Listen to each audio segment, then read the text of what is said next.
So guys, today I'm going to bring you the best endgame tactics for FIFA 22. It's a simple formation everyone can use, and it's one that probably everyone has the players for at this stage in the game. We're going to be looking at the 4-2-3-1. Now, I know it's not new or groundbreaking, but I literally just now, this year, at Footies, started using it because I wanted to try other formations, and I can't deny how good it is anymore. Now, we'll go through three types of tactics. The more defensive one, the more attacking one, and of course the standard one. And of course the standard formation will be the one you use the most, not the defensive one, because we're not parking the bus here. We actually know how to defend, okay? Josh, do you understand me? Josh? Before we do that, let's talk about the types of players that you're going to be wanting in this team. The goalkeepers and center backs are just going to be whoever you like. If they work for you, that's perfect. Use them. Fullbacks are going to be people that can essentially do everything, depending on whether or not you're attacking or defending. They have to be able to do it. One defensive mid is going to be more bulky, taller, and more defensive. So Vieira, the new Delit shapeshifter, that's going to be perfect. While the other defensive mid is going to be more attacking. Someone who can still defend because their natural position is a defensive mid. However, they will be getting forward and potentially even into the box. Your outside wingers are going to be cutting inside a lot, so look for an archetype like Salah, Mane, Iron Robin who can shoot it. So in this case, a left-footed player on the right and a right-footed player on the left. And then finally, the striker and the center attacking mid. I'm lumping these two guys together because they're going to be switching positions often, so they have to do everything. Your center attacking mid has to shoot and your striker has to pass. Again, they're going to be switching positions and going to be trading off passes and goals a lot. And now that we have the types of players you want, let's go over all of the tactics as well, starting with the most defensive one. You're going to be using this when you're defending a lead in the last 5 or 10 minutes against someone who is clearly better than you. The defensive style is balanced. The width is 45 and the depth is 55. We're obviously not going to be wanting to press because that could bring players out of position, and obviously we're going to be more defensive. But I also don't like drop back because that allows pressure to be invited to you, and typically when you're allowing so much pressure, that means you're most likely going to concede at some point. Even in a defensive tactic, you need to put pressure on your opponent. The build-up play and chance creation is also balanced instead of fast build-up and long ball, similar thinking to the defensive style on pressure on heavy touch. We don't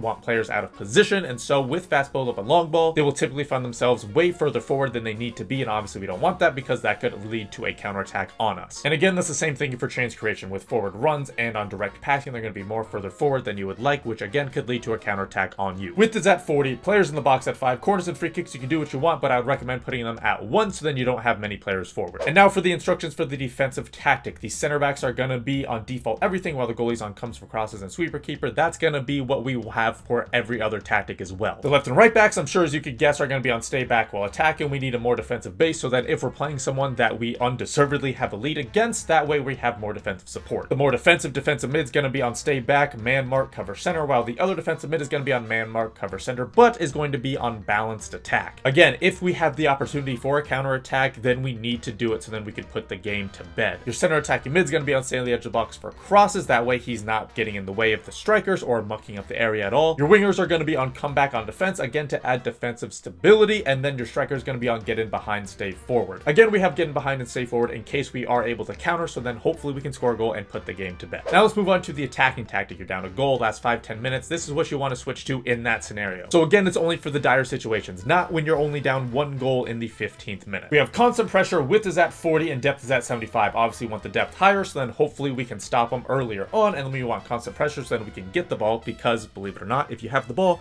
you have a higher chance to score. For the attack, we have fast build-up and direct passing, which makes sense. Not only do we want them to go quickly up the field, but then we also want a lot of people up the field as well, because again, more people, hopefully more chances to score. The width is at 45, players in the box at 7, and of course in free kicks you can do what you want, but again, if you need a goal, you probably want more people in the box. Now you might be wondering why I have 7 players in the box instead of 8, 9, or 10. Having players in the box at 7 allows you to have more people forward without them getting in the way of each other. Now then for the instructions, again, center backs, goalkeeper are going to be the default for what we said before. The left and right backs, your fullbacks are going to be on join the attack, which makes sense. We want the overlaps, we want more people forward. Your more defensive minded defensive mid is going to be on man mark, cover center, but on balanced attack, and your other defensive mid is going to be on get forward and cover center. I also don't have them on man marks, that way they don't have more defensive duties and they can focus just on getting forward. The center attacking mid is on stay forward and on stay on the edge of the box for crosses. Again, hopefully that stay on the edge of the box for crosses means they don't get in the way of other players. Your left and right wingers are going to be on stay forward, get into the box for crosses. That get into the box for crosses is what helps them, in my opinion, become those Iron Robins, those Salahs, those Manes, those wingers that cut inside. And then of course your strikers on getting behind and stay forward. He's a striker who can score goals.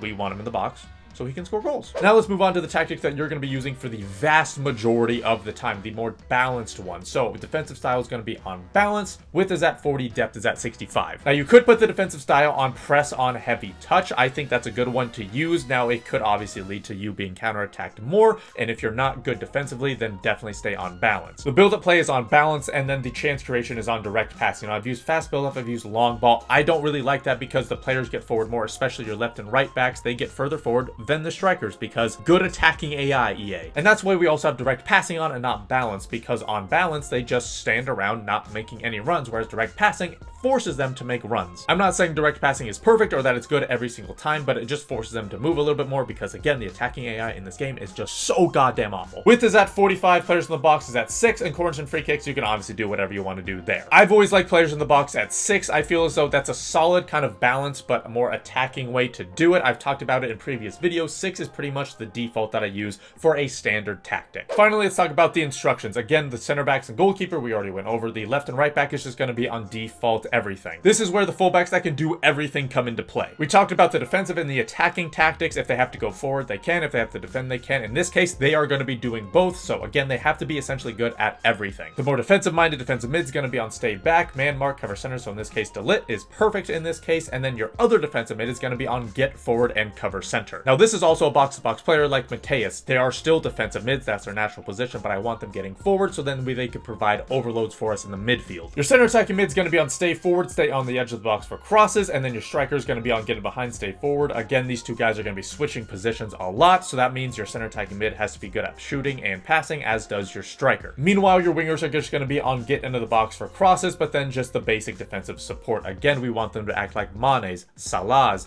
the Iron Robins, the Sakas, everyone like that. So your right-footed players on the left side, your left-footed players on the right side, so then they can cut in and use that strong foot to shoot the ball. However, having them on the basic defensive support also allows them to sometimes even track back and help out defensively while not also sitting back at a left or right wing back spot as well. So that is going to do it for this video, guys. If you have any questions over the 4-2-3-1, make sure to leave them in the comments down below. If you want me to use any weird information with tactics, be sure to let me know in the comments down below as well. But like I said, that is going to do it. Thank you guys so much for watching. This has been DMG.